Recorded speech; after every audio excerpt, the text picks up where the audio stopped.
So I am out in my garden today getting my garden beds prepped for transplanting, and just wanted to show you a little bit of how I was doing that.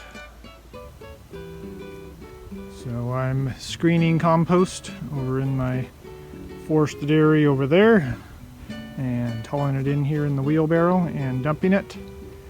So this particular bed is 40 feet or so. So I put about 2 wheelbarrows so far on that.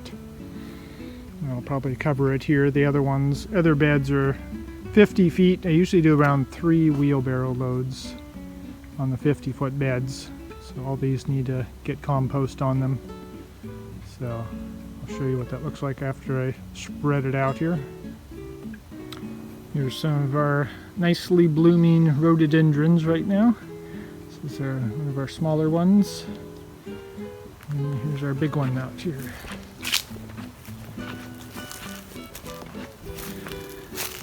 It's got a lot of nice blooms on it.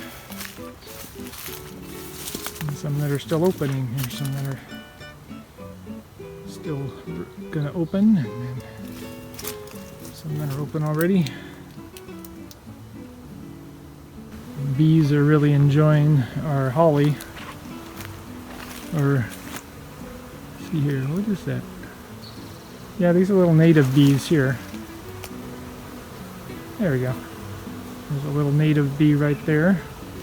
There's a lot of flowers on it right now. So you can hear the buzzing of the bumblebees, it looks like. Or, let's see, what are these here? There are some honeybees. All kinds of bees buzzing around here. Let's see if I can find.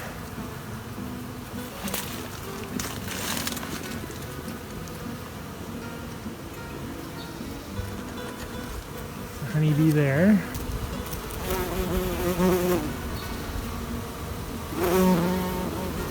Not sure what he is. Some kind of bumblebee, I think, but I'm not sure. It doesn't look like a normal bumblebee to me, but it's just been a while.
And there you have it, completed bed.